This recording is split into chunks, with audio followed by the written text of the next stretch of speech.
Hey guys, it's Stefan. Welcome to my mid lane Diana brief guide. Included in this guide are a couple of tricks, some tips, runes and masteries, and then also some item builds to go for and some tips on how to play the lane. So for the masteries, for mid lane, you probably want to take savagery if you're not that good at last hitting with Diana, but I like going wanderer. So just, these masters are good. You take insight because you prefer taking teleport.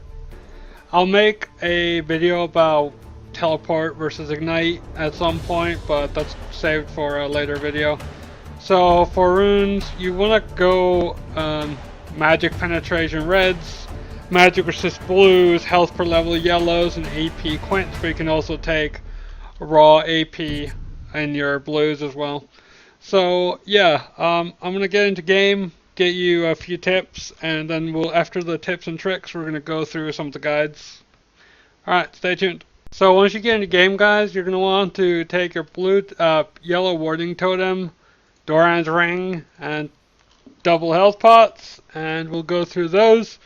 So first tip for Diana mid lane is that you can take the raptors here when they spawn, take the small ones, and that will get you to level 2 faster in lane.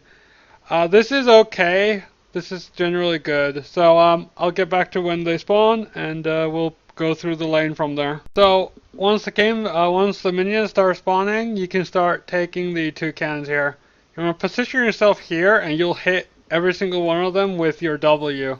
You'll take some health from this, but this is okay because we're going to be backing early on in the lane. So just use your health pot. You got some XP now, and you will not miss the XP for any of the minions. You will get the XP, but you can get one of the minions if you're lucky. So you're instantly almost level 2. So yeah, let's go through the lane and let's get up to 625 gold. And just last hit, focus on farming. You want to focus on farming when you're playing Diana mid. Guys, what you want to do is you want to push your lane. Because you're going to be going back pretty early, you can push your lane and then you can teleport back in. This is really good because, especially if you're against a roaming mid laner, like for example LeBlanc, you can basically force her to spend all of her mana on clearing the minions. So that's a good thing. So now we're almost at 625 gold. So we're going to go ahead and tank these minions. We're going to pop our last potion. Going to push the wave here. Go back from tower. And after that, we're going to just focus on getting the last hits. You want to get all the last hits you can get. So now you've pushed in the lane. You should be doing pretty good. And we're missing CS, but that's okay. So you should be doing pretty good. You took some poke from the enemy mid laner, so now you want to go back. And what you want to do is you want to buy another Doran's ring. And you want to get a pink ward. So Doran, pink ward, and then you can buy a refillable potion. With teleport, this is really good. So you teleport back into lane once you bought the items. And what you want to do at this point is you want to go instantly, get all the CS you can get, and you want to place your pink ward somewhere it can keep you safe. So a really good spot for pink ward would be right here. So this is a pretty good spot, and you can hug this side just to avoid getting ganked.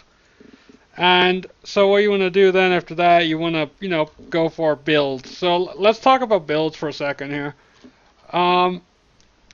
For builds, I personally think the Rod of Ages right now is the best rush item for mid lane. I think it's just so good, and it's actually better than I thought it would be initially. So yeah, you wanna when you go for Rod of Ages, you gotta be good at farming. You gotta be able to get to like 80 farm at 10 minutes and try to get your rod before like 15 minutes or so. And don't do as badly as I do. So after that, once you get Rod of Ages, I actually like going into Nashor's Tooth. This will allow you to just instantly go split pushing once you have those two items. And when you're split pushing at two items, if you're farming well, you'll do really well in your elo. And you'll climb definitely. Farming like with Diana with a build like this, just getting an XP lead is really good in terms of getting better and improving at both League and just climbing your ranks. So for items, after Rod of Ages and Nashers, those would be the core. Then you can go into the other items like Abyssal, or if you're going to be split pushing against a tank, you can go Void Staff. You don't really want to group up when you play Diana, so keep that in mind, guys. So items that are possible after Rod of Ages into Nashers, you could go Abyssal if you need the magic resist. You could go Lichbane if you're snowballing.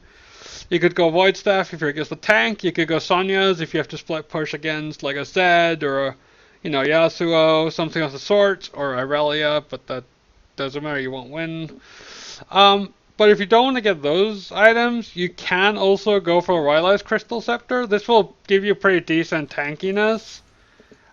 So, what you want to do is you want to be able to split push against anyone. So try to, make your build around who you're going to split push against. Another good last item to get is always Guardian Angel. This item is really, really good right now. So yeah, remember that. But if you're snowballing really hard, you could go for Nashor's Tooth. Once you get Nashor's Tooth, you could go for Lichbane. Then you could go for an Abyssal, because an Abyssal is, also an offensive item. And after that, you can get Void Staff. And after Void Staff, you can go for things like Death Cap. If you want to sell your boots, since you have Lichbane, you'll have decent movement speed. If you want to go more burst type, then you want to go for items like Luden's Echoes, and Luden's Echoes is a really strong rush item. You can also go if you don't want to split push, which I don't know why you wouldn't, because split pushing right now is just the best way to go for Diana. So if you don't want to split push, you can go for Rod of Ages into Luden's. That's also fine. But I would definitely suggest trying out the Rod of Ages into Nashor's Tooth split pushing build. This method doesn't let you team fight well, guys. It's not good for us. But yeah, so if you don't need a Void Staff as one of your items, you can always go straight into Death Cap, third item, which with a Nashor's Tooth and all of your, with your Rod of Ages and Nashor's Tooth, you'll have decent amounts of AP with that. So you'll probably get to like 400 or 500 AP. So yeah, guys, I don't really have many tips and tricks for Diana for mid lane, but you just focus on pushing, just farm. Like, you have one of the best pushing power in the game without spending mana. Your passive is the best pushing power in the game. There is nothing that that doesn't cost mana that pushes faster than Diana. So you want to abuse that against the matchups that you're against in mid lane. Also remember that when you're going for Rod of Ages, you're going to be weaker than usual, but once you get to like 5 stacks on your Rod of Ages, you've kind of evened out the power. So yeah, just keep that in mind, guys. I hope you enjoyed this video. I know it wasn't, nothing special about this video, but I know that, I've focused a little bit much on jungle for my YouTube, so I figured I would do a mid lane centric guide. So if you have any questions about this build, leave a comment, let me know, and I'll try to get back to you. If not, thanks for watching. Peace. Hey guys, thanks for watching my little guide. I'm going to be leaving you a few clips here from this build, just, a few highlights from my stream, and I hope you enjoy them, and let me know what you guys want to see. I'm slowly gathering clips for a montage, which should be coming sometime soon. But yeah, let me know if you try this build, let me know how you like it, and peace out, guys.